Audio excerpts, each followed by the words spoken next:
Olá, minha gente, tudo bem com vocês? Hoje nós vamos falar um pouquinho dos fungos anamórficos. Mas antes disso, vamos falar um pouquinho do histórico desses fungos, tá bom? Como esses fungos eles eram classificados antigamente?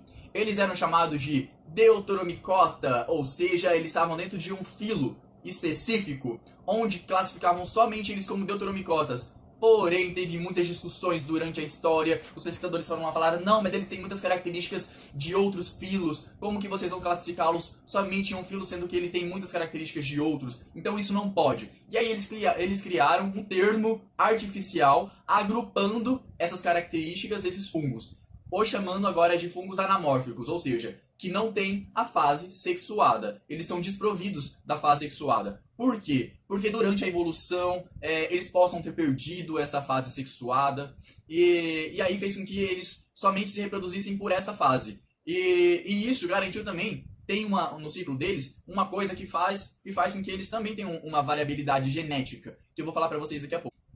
Então, falando dessa parte, de que eles tenham perdido durante a evolução, ou não tenha existido essa parte sexuada deles, eles agruparam isso em um grupo artificial. E aí, gente, como que funcionou?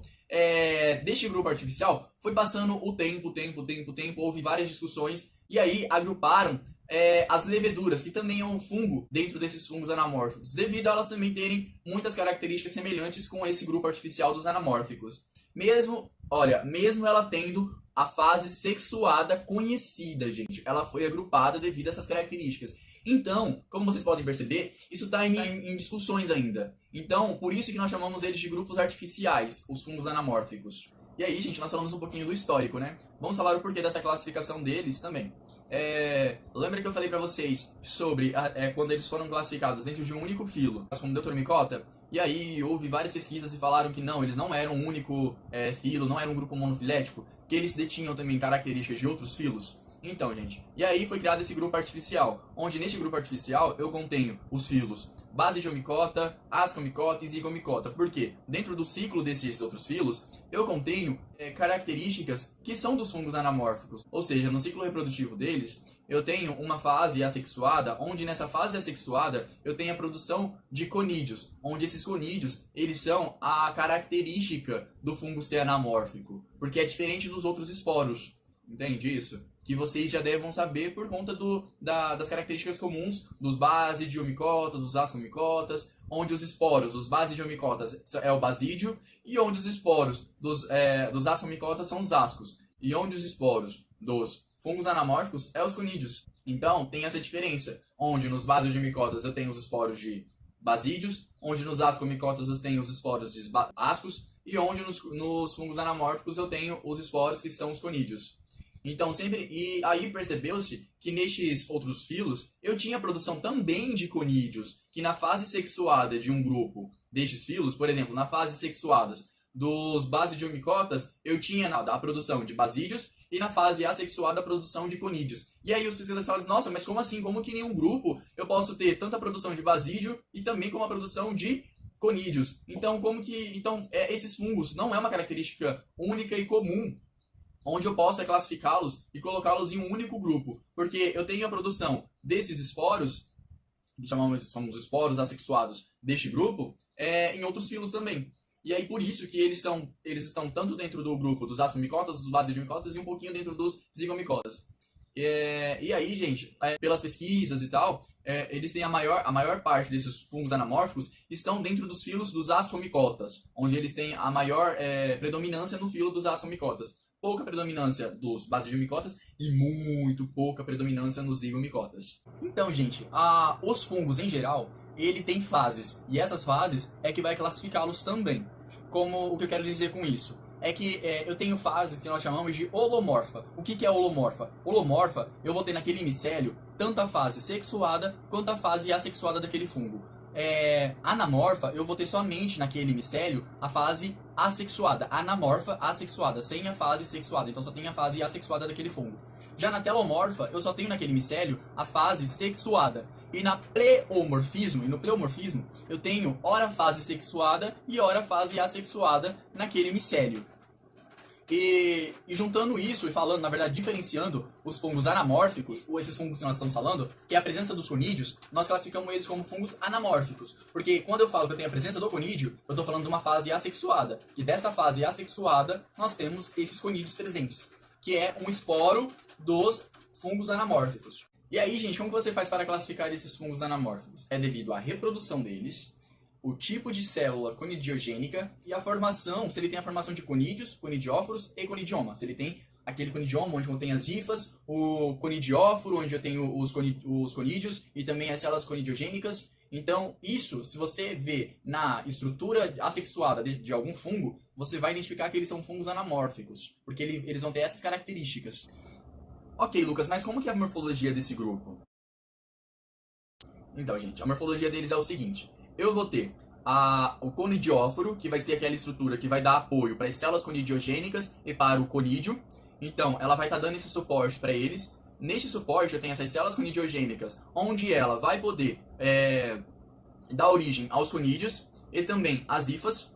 E aí nós temos esses conídeos, né? Que é a parte reprodutiva deste fungo, que é a parte importante deste fungo, que é os esporos desse fungo. Gente, também na reprodução deste fungo, que é os fungos anamórficos, eles também sofrem grande influência da radiação UV, ou seja, da radiação solar. E com a radiação UV, ela pode também destruir as estruturas deste fungo. Então, ela ajuda a acelerar a reprodução, mas também as fortes incidências de raio UV neste fungo diretamente pode prejudicar e diminuir a reprodução deste fungo. Como também a ausência de luz faz com que diminua a reprodução, levando o fungo também à morte. Então não pode ser nem muita radiação UV e nem pouca radiação UV sobre este fungo. Tem que ter um intermédio. E aí, como que funciona? E quando ocorre essa radiação UV sobre este fungo, faz com que aumente a dispersão deste fungo. Ou seja, se vai reproduzir mais, vai aumentar a reprodução dele, vai aumentar a quantidade de indivíduos. E qual que é a estrutura que protege essas hifas da radiação UV? É aquela estrutura do conidioma, que eu falei pra você, aquele conjunto de hifas, onde tem núcleos diferentes, são hifas diferentes, são tipos diferentes. Então aquele conjunto que forma o conidioma vai proteger essas hifas dessa radiação UV tão forte. Na parede celular dos conídeos são formadas por 2 camadas, e essas camadas elas são responsáveis por dar a hidrofobicidade desses conídeos e também a resistência à ruptura física. Ou seja, quando eu tiver a incidência muito grande de raios UV, que são os raios solares, nesse conidioma, a parede celular deste fungo, ela vai protegê-lo e vai dar uma resistência a mais para que ele não morra também. Então, gente, nós falamos do histórico dele, em relação à classificação dele e também da relação da morfologia. Agora vamos falar um pouquinho aonde eles são encontrados. Eles são encontrados aonde tem matéria orgânica, porque eles são decompositores, eles são sapróbios. E essa matéria orgânica nós podemos chamar de serrapilheiras. Ou seja, onde tem muita matéria orgânica, eles vão estar presentes também lá. Gente, lembra que eu falei pra vocês sobre o histórico, sobre a classificação, sobre as características deste fungo? Então, agora nós vamos falar um pouquinho do ciclo reprodutivo dele. Como que funciona esse ciclo reprodutivo dele? Nós temos os conidióforos. Nesse conidióforo nós temos as células conidiogênicas e também nós temos os conídeos. E aí, gente, isso vai constituir o micélio. Esse micélio nós chamamos de conidioma, que é a estrutura que vai proteger esse conidióforo, que vai ser o nosso micélio, o conjunto de hifas e tal. E aí, gente, como que vai funcionar? Nesse conjunto de hifas nós temos 2 tipos de hifas, que são as hifas diferentes, com núcleos diferentes, onde na junção dessas hifas, que é a plasmogamia, que é a união dos protoplasmas, onde essas células que são N, que são haploides, elas vão ter essa união dos protoplasmas. E aí vai ocorrer a cariogamia. Essa cariogamia é a união dos núcleos, onde esses núcleos eles são diferentes. E aí eu vou ter um ser diploide.